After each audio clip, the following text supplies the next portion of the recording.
या श्री स्वयं सुखिदीनां भवने स्वलक्ष्मी पापात्मनां कृतियां हृदये सुबुद्धि श्रद्धा सदां कुलजन प्रभवस्य लज्जा तां त्वां नतास्म परिपालय देवीश्वम् शरणागत दीनार्थ परित्राण परायणे सर्वस्यार्ति हरे देवी नारायणी नमोस्तुते। नमस्कार, स्वागत है आपका आचार्य वाणी में। मैं आचार्य डॉक्टर विक्रमादित्य आपके साथ हूँ और आज हम बात करने जा रहे हैं तुला राशि वालों के लिए। शुक्र प्रधान तुला राशि वालों के लिए ग्रह नक्षत्र किस प्रकार के योग बनाने वाले हैं। देखिए, तुला राशि वालों, आपकी राशि के दृष्टिकोण से यदि हम बात करें तो ये ग्रह योग आपके लिए विशेष तौर पर समझ लीजिए वर्ष कई प्रकार से आपके लिए बड़ा उपयुक्त रहता दिखाई दे रहा है। ये वर्ष आपके भाग्य को जगाने के लिए आया है। ये वर्ष आपके लिए, क्योंकि बृहस्पति महाराज इस वर्ष जो है परिवर्तन कर कर आपके भाग्य में जाकर बैठने वाले हैं और उसमें भी जनवरी मास विशेष तौर पर आपके लिए कई प्रकार के विशेष योग बनाकर तैयार हो रहा है। आपको केवल अपने आप को जगाना है, अपने आप की हिम्मत जगानी है और ये समय आपके लिए बहुत बढ़िया है। जनवरी का आरंभ काल, इस वर्ष का जो आरंभ हो रहा है गजकेसरी योग से हो रहा है और आपकी राशि के दृष्टिकोण से समझ लीजिए ये गजकेसरी योग बहुत महत्वपूर्ण योग बनता दिखाई दे रहा है। मंगल पर विशेष तौर पर बृहस्पति की पूर्ण दृष्टि चंद्रमा पर पड़ रही है और ये आपके लिए बहुत अनुकूल रहेगा। तो 1 तारीख की यदि हम बात करें, नववर्ष की बहुत शुभकामना। बहुत सारे लोग भ्रांति उत्पन्न करते हैं कि भैया ये नववर्ष तो उनका, अरे उनका बस, हम तो भारतीय संस्कृति वाले हैं जिनके लिए वसुधैव कुटुंबकम है, सब लोग हमारे ही हैं। हम किसी को परित्याग नहीं करते। लोग हैं जो अपने आप को उत्कृष्ट साबित करने की होड़ हमसे लगाते हैं, सनातन से होड़ लगाने का प्रयास करते हैं, लेकिन सनातन एक ऐसी चीज़ है जो सबका उद्गम स्थान है। इस बात को हमें समझना चाहिए। खैर, इस बात को भी समझें कि हमारा चैत्र, जब भारतीय संस्कृति ने जिसको नववर्ष कहा है वो चैत्र है। चैत्र का प्रतिपद जो है जिसमें पूरी संस्कृति प्रस्फुटित होती है, नई उद्धृत होती है, नया उत्पन्न की तरफ जाती है। अब यहाँ जो वर्ष बना, जो आज प्रचलित है संसार के अंदर, वहाँ तो सब पतझड़ हो रहा है, सब झड़ता जा रहा है, उम्मीद में जड़ रहा है कुछ नया होगा ज़रूर, इस बात को प्रतिपादित करता है। लेकिन हम जब संसार नया कुछ होने जा रहा होता है, भारतीय संस्कृति तब मनाती है नववर्ष, लेकिन हम इसको भी मनाएंगे। तो पूरा वर्ष जो मना रहा है हम उसके साथ भी चलते हैं। हम किसी और की, सबकी खुशी में सनातन सम्मिलित होता है और सब आनंद से सबको एक साथ जोड़ने का प्रयास करता है। तो 1 तारीख, 1 नव जो है जनवरी जो है, उस दिन बुधवार का अवसर है और ग्रह नक्षत्रों के योग से दृष्टिकोण समझें तो ये योग जो है, चंद्रमा जो है वो विशेष तौर पर आपके लिए बहुत सुंदर बृहस्पति से दृष्ट होकर योग बना रहे हैं आपके लिए। नववर्ष नई एनर्जी लेकर आया है आपके, लेकिन थोड़ा मनोमस्तिष्क में कहीं ना कहीं बंधन परेशान कर रहा है इन दिनों। थोड़ा स्वास्थ्य का ध्यान रखते हुए कार्य कीजिएगा, इस बात का विशेष तौर पर ध्यान रखने की ज़रूरत है। नववर्ष है, नए रेजोल्यूशंस के दिन दिखाई देते हैं। कोशिश करें इस समय पूरी तरह से अपने को लाभ लेने के लिए सबसे अच्छा ये रहेगा कि आप विशेष तौर बड़ों का आशीर्वाद लेते हुए कार्य करने का प्रयास करें।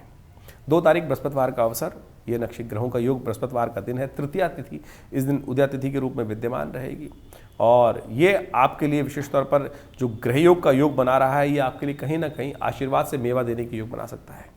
बड़ों का आशीर्वाद, सबका आशीर्वाद लेते हुए कार्य करने का प्रयास करें, इससे आपके लिए अच्छा रहेगा। मन मस्तिष्क थोड़ा सा इस वक्त बड़े विचित्र दौर से गुजर रहा है, ध्यान रखिएगा। थोड़ा कुछ उपाय हम बता रहे हैं, उनको करने का प्रयास करें। थोड़ी हल्दी पानी में डाल दीजिए और उससे नित्य प्रति स्नान किया कीजिए। 1 गांठ हल्दी की ला के रख लीजिए जो बिना पिसी हुई हो और वो बाथरूम में रखकर जब भी स्नान कर रहे हो तो उसको अवश्य हल्का सा पानी में डुबोकर 2-3 बार निकाल दीजिए। बृहस्पति युक्त हल्दी युक्त पानी हो जाएगा। इतना ही बहुत है उपाय। अब किसी को हमने उपाय बता देते 1 किलो हल्दी नहीं मिलानी है, इतना नहीं करना है, खाली इस रूप से करेंगे तो ये क्षण मात्र में आपके कष्टों को हरने के लिए बृहस्पति की जो नेगेटिव एनर्जी इस वक्त चल रही है वक्री स्थिति में, अष्टम भाव में, जो कहीं ना कहीं बंधन वाले भाव में उपस्थित है, जो आपको सही रूप से ज्ञान प्राप्त करने में, कहीं ना कहीं चीज़ को सही रूप से समझ उत्पन्न करने में कमी करता दिखाई दे रहा है और भाग्य में कहीं ना कहीं थोड़ा सा कष्ट देने के योग बना रहा है। उसके लिए ये उपाय बताए, ये अवश्य करने का प्रयास कर लीजिए। ये वर्ष आपके लिए बड़ा महत्वपूर्ण रहेगा। विश्वास जाके काम करने का प्रयास करें। 3 तारीख शुक्रवार का अवसर, चतुर्थी तिथि, भगवान गणेश का स्तवन करने का दिवस है और ग्रह परिवर्तन की तरफ सूचना दे रहे हैं और ये परिवर्तन शुक्र जो है शनि के साथ विराजमान होकर, चंद्रमा के साथ विराजमान होकर बड़ा सुंदर योग आपके लिए बनता दिखाई दे रहा है। यह आपके कार्यों में विजय देने के योग आपके लिए बना सकता है। मेहनत का सफलता देने का रास्ता बना रहा है, इसलिए मेहनत से भागिएगा मत। मंगल सफलता वाले भाव में बैठे हैं, कर्म वाले भाव में बैठे हैं, थोड़ा कर्म में कमी दिखाई देती है, उससे मत भागिएगा, बस इस बात का ध्यान रखें। न्याय होगा आपके साथ। न्याय होगा आपके साथ। ग्रह दिखा रहे हैं कि ये बहुत सुंदर स्थिति आपके लिए है। 2-3 दिन अच्छे न्याय लाभ से होने की स्थिति बनती दिखाई दे रही है। गौ सेवा करें, ये आपके लिए बहुत अच्छा रहेगा। नए कामों में हाथ डालने से बचें। इस दिन भद्रा का योग है, तो इस बात का ध्यान रखेंगे तो अच्छा रहेगा। 4 तारीख की हम बात करें, शनिवार का अवसर, पंचमी तिथि विद्यमान है और इस दिन बुद्ध महाराज परिवर्तन का योग बनाते दिखाई दे रहे हैं। और ये बुद्ध का परिवर्तन जो हो रहा है आपके लिए बहुत महत्वपूर्ण रहेगा। बुद्ध महाराज परिवर्तन कर कर आपके सूर्य के साथ सूर्य आदित्य योग, बुद्ध आदित्य योग बनता दिखाई दे रहा है और ये बुद्ध आदित्य योग बहुत महत्वपूर्ण रहेगा आपके लिए। भाग्य के स्वामी भाग्य को देख रहे हैं और ये जो विशेष तौर पर योग बना है इसका पूर्ण लाभ लेने का दिन दिखाई देता है। भगवान का विशेष स्तवन करें। इस दिन भगवान विष्णु का विशेष स्तवन होना चाहिए। मथुरा में, वृंदावन क्षेत्र में इस दिन भगवान को विशेष तौर पर 56 भोग लगाने की परंपरा है पंचमी तिथि में पौष मास की। तो अवश्य यदि आप इसका लाभ लें तो आपके शनि भी अनुकूल होंगे। शनि वैसे बहुत सुंदर ग्रह चल रहे हैं इस वक्त। शनि का आशीर्वाद पूर्ण लेने का अवसर है। जाते हुए शनि, परिवर्तन करते हुए शनि आपके लिए कुछ ना कुछ लाभ के योग बनाने को तैयार बैठे हैं। इसलिए भगवान सुंदर भगवान का स्तवन करें, भगवान कृष्ण का स्तवन करें, उनका पूजन करें और हो सके तो उनको एक मोर मुकुट अवश्य उपस्थित करें। आज 56 भोग लगाकर साथ में मोर मुकुट उनको प्रस्तुत करें। शनि को अनुकूल करने का बहुत अच्छा है। शनि का संबंध भगवान कृष्ण के साथ भी है।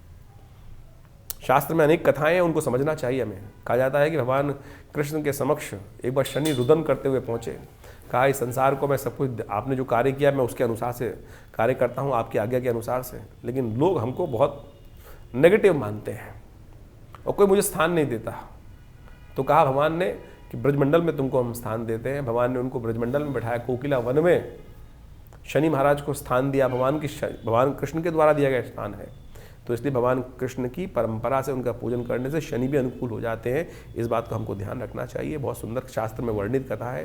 हमने बहुत साल पहले इसके ऊपर बहुत बड़ा लेख भी लिखा था और हमारी उस मैगजीन में हमने उसको छापा भी था। तो इस बात का हमें ध्यान रखना चाहिए। बहुत सुंदर योग बनता दिखाई देगा आपके लिए।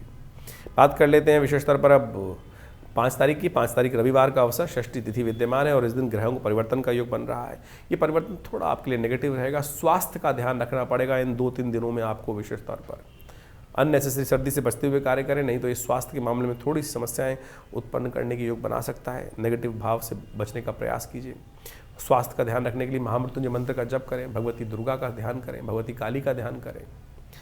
ऐसे में हमने विवेकानंद योगाश्रम में विशेष तौर पर रविवार वाले यज्ञ में दुर्गा यज्ञ का कार्यक्रम रखा है। उसमें हम एक विशेष मंत्र है जो काली मिर्च के द्वारा किया जाता है, उसकी आहुति, रोगान शेषान न पहंसि तुष्टा रुष्टा तु कामान सकलान अभिष्टान त्वामाशितानाम न विपन्नाराणाम त्वामाशिताया शयताम प्रयांति। दुर्गा सप्तशती की 11वें अध्याय में ये मंत्र है और इसमें भगवती दुर्गा की उपासना करते हुए मंत्र जप किया जाए तो अनेक प्रकार की विकट समस्याओं से भी स्वास्थ्य की रक्षा होने के योग बनते हैं। तो अवश्य आप हमारे आश्रम में जो रविवार को यज्ञ रहेगा, दुर्गा जी का यज्ञ, उसमें सम्मिलित हों। ये स्वास्थ्य के लिए थोड़ा भारी दिन दिखाई देता है। 2-3 दिन स्वास्थ्य का ध्यान रखते हुए कार्य करने की ज़रूरत है। यदि आप भाग लेना चाहते हैं इस यज्ञ में तो अपना नाम भी लिखवा सकते हैं। रविवार को सुबह इस यज्ञ में स्वयं भी भाग ले सकते हैं। 8 बजे से लेकर 11 बजे तक भंडारे के साथ सुंदर यज्ञ की परंपरा हमारे आश्रम में पिछले करीब 40 सालों से चलती है। तो ये नित्य प्रति यज्ञ होता है और रविवार वाले यज्ञ में सब लोग सम्मिलित हो सकते हैं। इसमें रामायण का स्वाध्याय और बहुत सारे कार्यक्रम रहते हैं। वर्ष का पहला रविवार है, उस यज्ञ में अवश्य आप सम्मिलित होंगे तो अच्छा रहेगा, आनंद रहेगा।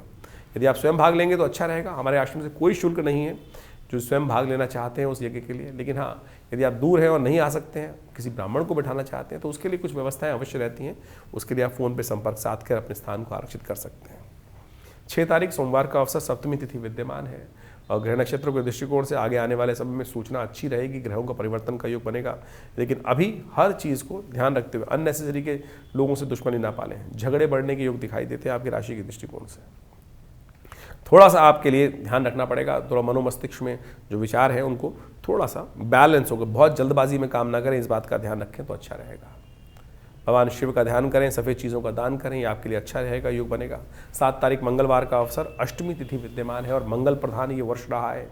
आपकी राशि के दृष्टिकोण से आप समझें कि जब वर्ष आरंभ हुआ 2025 से आरंभ हुआ तो उस दिन समय रात्रि में 12 बजे के आसपास जो दिन था वो मंगलवार ही था और 2025 की गणना भी मंगल की ही निकलती है, 9 नंबर ही निकलता है। तो ये मंगल और इन दिनों सबसे कमज़ोर अवस्था में चल रहे हैं।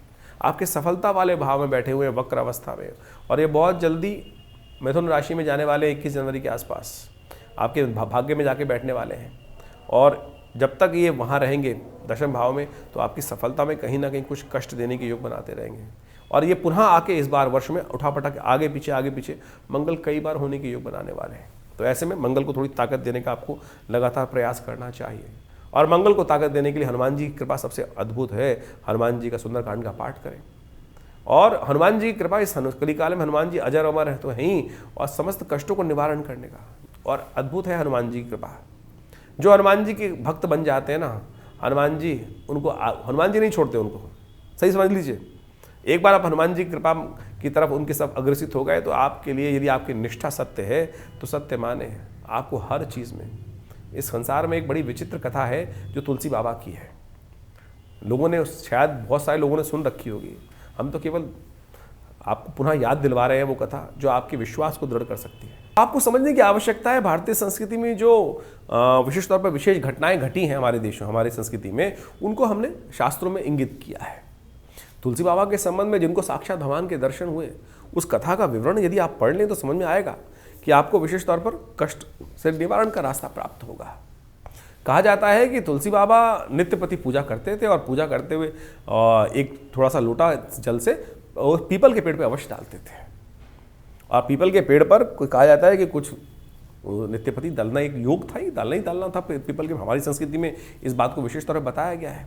देव कृपा से उस पेड़ पर एक प्रेत का निवास था, और नित्यपति जब सुबह के समय जाते हुए उस पेड़ पर पानी डालते ही थे। कहा जाता है कि कुछ वर्ष बाद, कुछ समय बाद उस जो पेड़ पे प्रेत था उसकी तृप्ति हुई और उन्होंने बाबा को दर्शन दिए। बाबा ने कहा कि मैंने कोई तो ऐसा कोई कार्य किया नहीं, ज्ञान वर्धक के अनुसार से कि तेरी तर्पण हुआ हो, तेरी तृप्ति हुई हो। तो प्रेत महाराज ने बोला कि भगवान की आपकी कृपा से बस बहुत बढ़िया मेरी तृप्ति हुई, और मैं बहुत वर्षों से यहाँ वास कर रहा था और मेरे को कोई रास्ता नहीं मिल रहा था। आपके पुण्य प्रताप से, इस जल से मुझे पुण्य की प्राप्ति हुई, तृप्ति हुई, तो आप मुझसे वरदान मांग लीजिए, मैं आपका क्या सहायता कर सकता हूँ। तो तुलसी बाबा के मन में भाव आया कि अरे बस तुम प्रेत हो तो कोशिश कर हनुमान जी से मेरे दर्शन करा दो, हनुमान जी से मिलने का रास्ता बता दो। तो कहा जाता है, कथा आगे चलती है तो उसमें कहा जाता है कि हनुमान जी, प्रेत ने कहा देखिए मेरी इतनी सामर्थ्य कहाँ कि मैं हनुमान जी का आपको दर्शन करा दूँ, लेकिन एक भाव बता सकता हूँ कि उस जगह पर, एक जगह जो बनारस के अंदर एक कथा होती है और वहाँ हनुमान जी आते हैं, यदि आप उनको पहचान पाए तो उनके दर्शन बस आपको हो जाएंगे। बोले ऐसे कैसे पहचानूंगा? तुलसी बाबा ने कहा जाता है कि उन्होंने, प्रेत ने बताया कि वो सबसे पहले आते हैं, सबसे आखिरी में जाते हैं, और उनको आप जाकर खुद ही पहचानना पड़ेगा। तुलसी बाबा वहाँ गए और देखते रहे कुछ दिन तक। एक वृद्ध आते थे, सबसे पहले कोढ़ी थे, और वो सबसे पहले आते, सबसे बाद में जाते। तुलसी बाबा ने, अंतर ज्ञान तो था ही, पुण्य तो था ही, जाकर उस वृद्ध के पैर पकड़ लिए। थे वो हनुमान जी। कथा को लंबा ना करते हुए बताऊं कि हनुमान जी की जब चरण छोड़े नहीं सब कुछ, तो बाद में हनुमान जी को अपना प्रत्यक्ष रूप दिखाना ही पड़ा। आपकी श्रद्धा की आवश्यकता है, आपकी श्रद्धा की आवश्यकता है, विश्वास की आवश्यकता है। हमारा विश्वास ही नहीं जागता है, और कहा जाता है कि बस उनको जब चरण पकड़े तो भगवान, तुलसी बाबा ने एक ही बात कही कि मुझे भगवान के दर्शन करने हैं।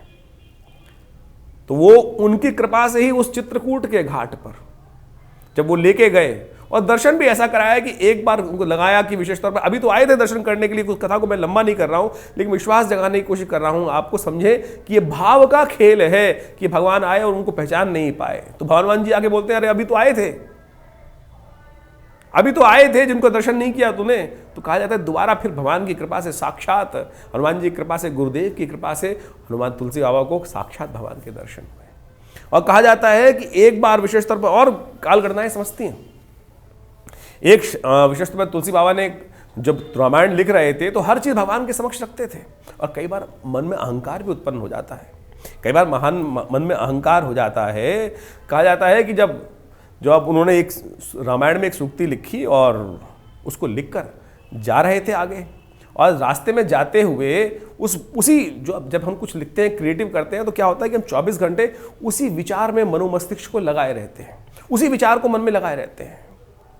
कहा जाता है कि तुलसी बाबा ने उस दिन वो एक पद्य लिखा था, तो तुलसी बाबा ने पद्य लिखा था, सिया राम में सब जग जानी, करहूं प्रणाम जो रिजुग पानी।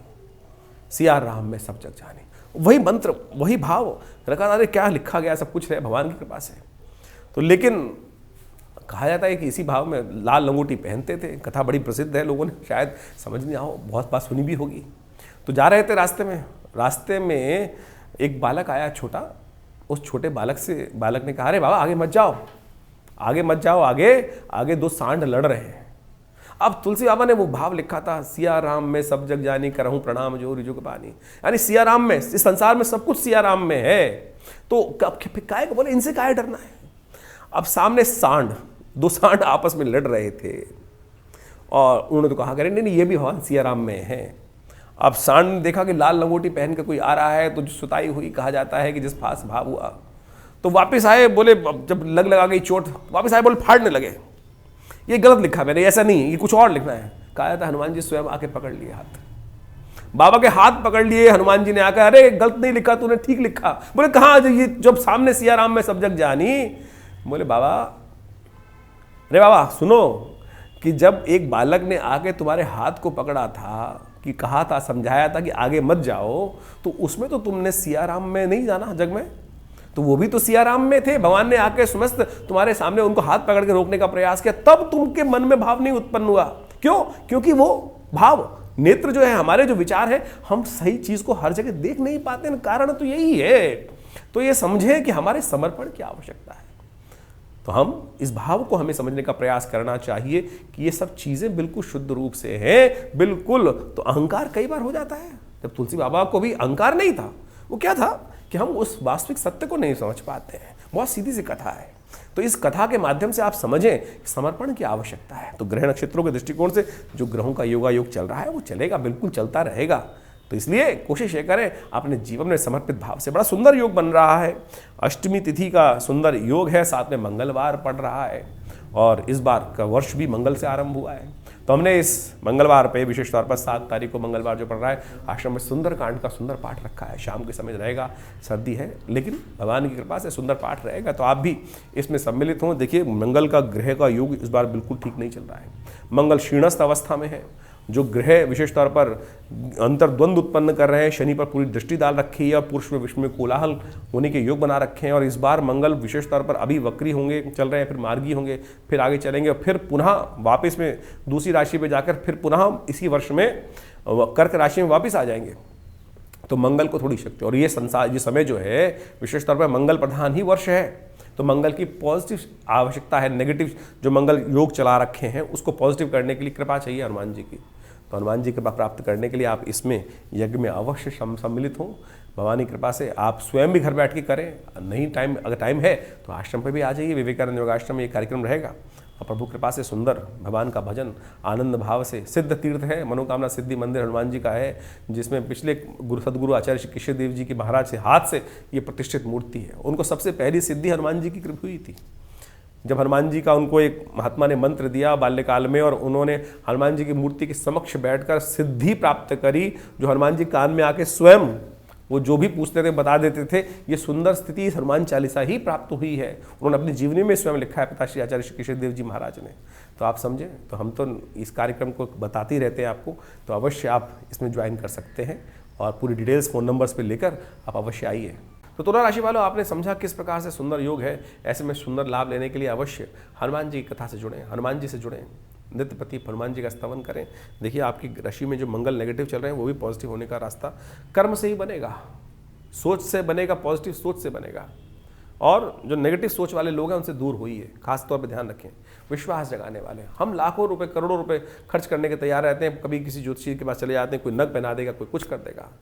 सीधी भक्ति का मार्ग अपनाने का प्रयास करो ना, जो आपको सदा आपको विश्वास भी जगाएगी और आपके स्वयं के लिए भी कल्याणकारी योग बनाएगी। तो इसको समझें, हमने आपके समक्ष ये बात रखी है, तो उसको अवश्य स्थान देना चाहिए आपको और सुनना चाहिए। 8 तारीख की बात करें, बुधवार का अवसर, नवमी तिथि विद्यमान है। ग्रह नक्षत्रों के दृष्टिकोण से परिवर्तन का योग जो है ये आपके लिए कुछ नया विचारों को उदय करता दिखाई दे रहा है। नया विश्वास आपके अंदर हनुमान जी की कृपा से जागता दिखाई दे रहा है और इस विश्वास से आप बहुत सारे बाधाओं को पार करने का योग बना सकते हो। ये ऐसे योग अद्भुत रूप से बनते दिखाई दे रहे हैं।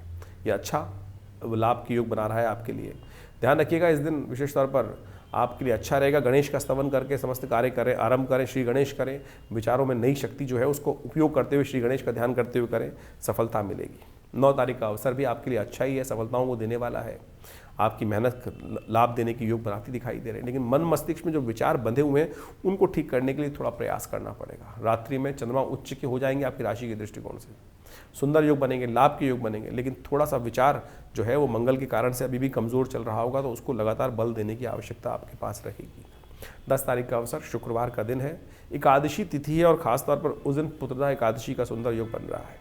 और ये पुत्रदा एकादशी, संतान एकादशी जो है, विशेष तौर पर शुक्ल एकादशी जो है, बहुत से मनोतों को सिद्ध करने का अवसर देती है। कथा भी बड़ी विचित्र है, शास्त्र में भी बताएंगे आपको, लेकिन सबसे पहले समझें ग्रह नक्षत्र चंद्रमा उच्च के होकर बृहस्पति के साथ विराजमान होकर आपके लिए कई मामलों में लाभ देने के योग बना रहे हैं। लेकिन उसके लिए आपको खासतौर पर ध्यान रखना पड़ेगा, मेहनत से भागना नहीं है। संकोच है मन में, करूंगा तो लाभ होगा कि नहीं होगा, करोगे तो क्या होगा, कुछ ना कुछ रास्ता बनेगा, नुकसान तो नहीं होगा, ऐसा योग साथ साथ चल रहा है।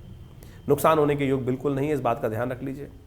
तो नुकसान को ठीक करने के लिए एक काम करें, गौ सेवा करें, भगवान विष्णु का स्तवन करें, भगवान विष्णु के मंदिर में जाकर तुलसी दल भगवान को अर्पित करें और हो सके तो चावल का दान करें, व्रत करें एकादशी के दिन, मनोरथ सिद्ध होने के योग बनेंगे। देखिए ग्रहों का योगायोग अभी आपने समझा कि जनवरी में किस प्रकार का योग बनने वाला है। ये 2025 जो आरंभ हुआ है ये बहुत महत्वपूर्ण है।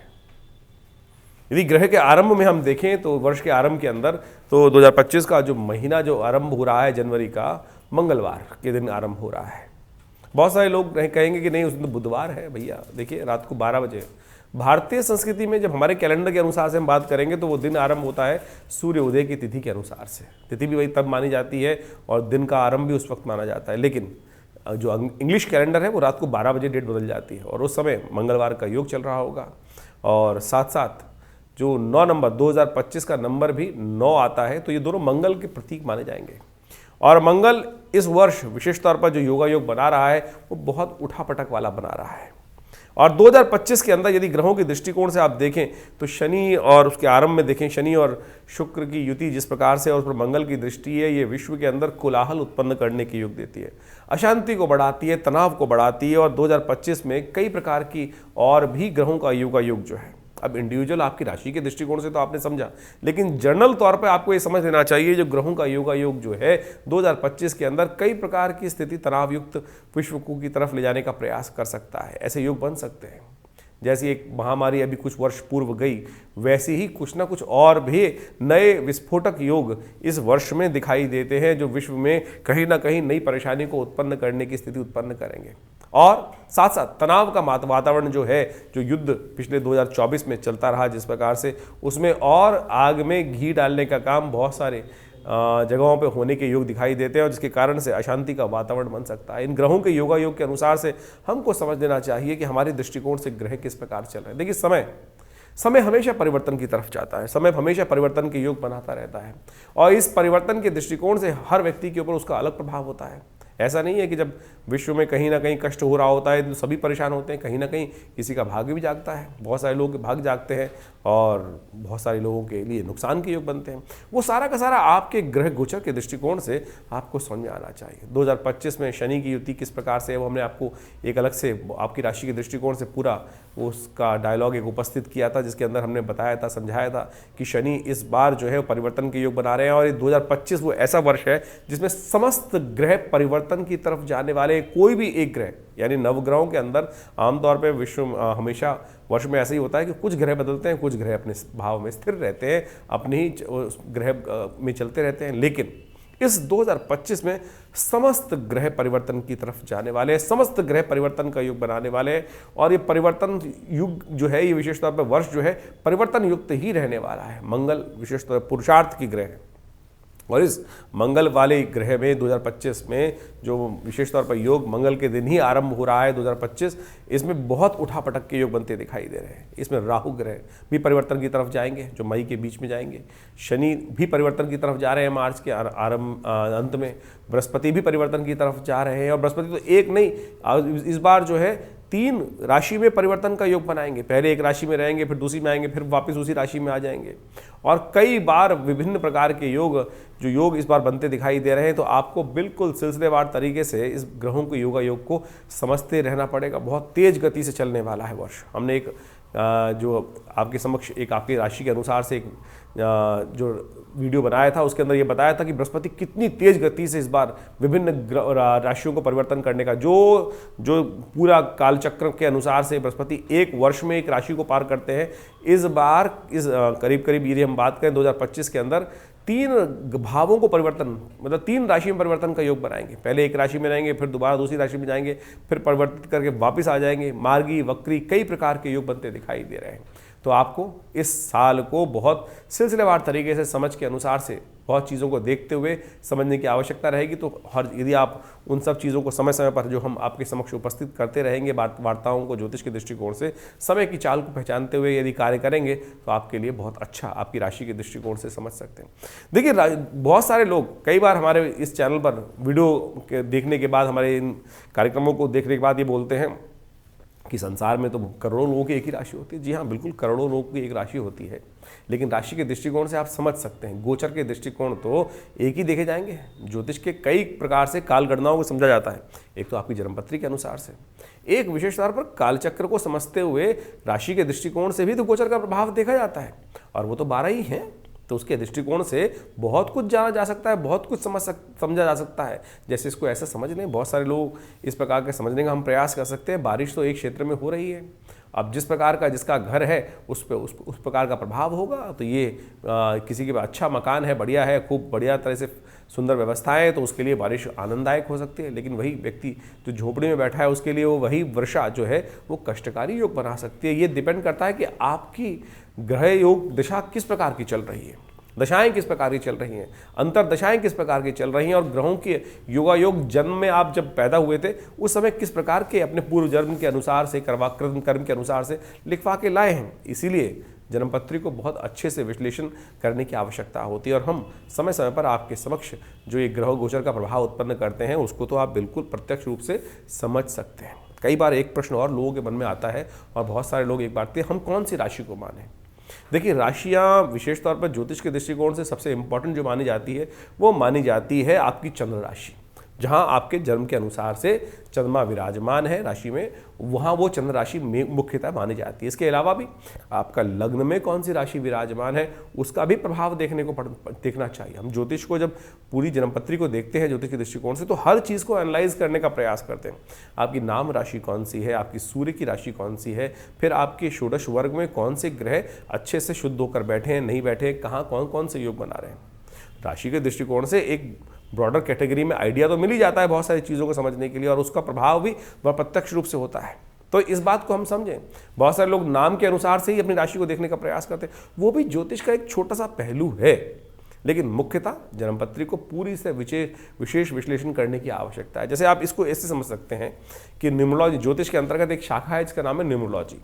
आपका नाम, जैसे मेरा नाम विक्रमादित्य है, मैं विक्रमादित्य के लिए स्पेलिंग को जब मैं बचपन में ज्योतिष सीख रहा था तो मैंने देखा कि VIKRAM में लिखता था पहले, और उसका इंटरप्रिटेशन देखा तो वो कुछ बहुत ठीक नहीं आ रहा था, तो मैंने उसमें से A हटाया, विक्रम का स्पेलिंग रहा, VIKRM किया, VIKRMADITYA, इसको इस प्रकार से कर दिया। तो उसका ऐसा अद्भुत प्रभाव पड़ा कि बिल्कुल जिसका जो न्यूमरोलॉजी के हिसाब से हम कैलकुलेशन करके निकालते हैं, तो ज्योतिष के छोटे छोटे आयाम है लेकिन बहुत महत्वपूर्ण प्रभाव उत्पन्न करते हैं। मेरा कार्य इस कथा को, इस बात को यहाँ समझाने का अर्थ ये है कि जो जिस प्रकार के स्पेलिंग्स यूज़ कर रहा है, कोई VIKRM करके हमको संबोधित करता है तो उसका प्रभाव उसी प्रकार से होगा। कोई मेरे नाम को विक्रम कह रहा है, कोई विक्रमादित्य कह रहा है, कोई आचार्य विक्रमादित्य कह रहा है, तो ये सारे के सारे जो अलग अलग प्रकार के जो नाम के शब्द हैं अलग अलग वाइब्रेशन उत्पन्न कर रहे हैं। जो अच्छा होगा उसका वाइब्रेशन पॉजिटिव निकलेगा, जिसका जितना परसेंट जो वाइब्रेशन पॉजिटिव वाला यूज हो रहा है उसका उतना परसेंट रिजल्ट है। तो इसी प्रकार से आप समझ लीजिए कि आपकी राशि को महत्वपूर्ण तरीके से हमें एनालाइज करने की जरूरत है। एनालाइज ये करें कि आपका जो ग्रह गोचर है कौन सा कुंडली प्रभावी है।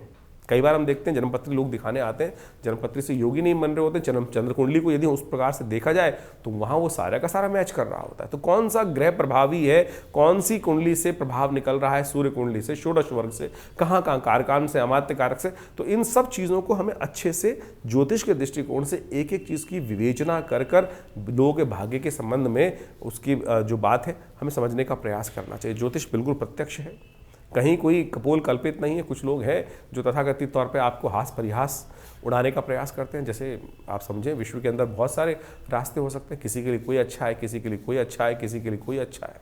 इसको ऐसे समझ सकते हैं कि विश्व में दुनिया में काम करते हैं, कोई कूड़े का काम करता है, कोई हवा का काम करता है, कोई पानी का काम करता है, कोई पेट्रोल का काम करता है, कोई डीजल का काम करता है, किसी और तेल का काम करता है, और इन सब क्षेत्रों में लोगों ने पैसे कमाए हैं। लेकिन इन्हीं सभी क्षेत्रों में बहुत सारे लोगों ने पैसे गंवाए भी हैं। अब ये समझें कि आपके लिए कौन सा क्षेत्र, आपके दृष्टिकोण से आपके लिए कहाँ कोई मिसमैच हो रहा है। इसको इस प्रकार से और समझ सकते हैं कि एक व्यक्ति है जिसने बहुत सारे लोगों की हेल्प करी और उसके साथ उसकी बहुत सारे लोगों की दोस्ती बनती है, लेकिन कुछ लोगों से उसकी ट्विनिंग जो अच्छा सा संबंध है स्थापित नहीं हो पाता। हम लाख प्रयास कर लें लेकिन वो संबंध लोग व्यक्तियों के साथ हमारे संबंध स्थापित नहीं हो पाते हैं। वो एक इंटरनल पर्सोना है, कहाँ किसका संबंध किस प्रकार से बनना है। तो इस प्रकार को आपको अच्छे से ज्योतिष के दृष्टिकोण से एक एक चीज़ को एनालाइज करने की ज़रूरत होती है।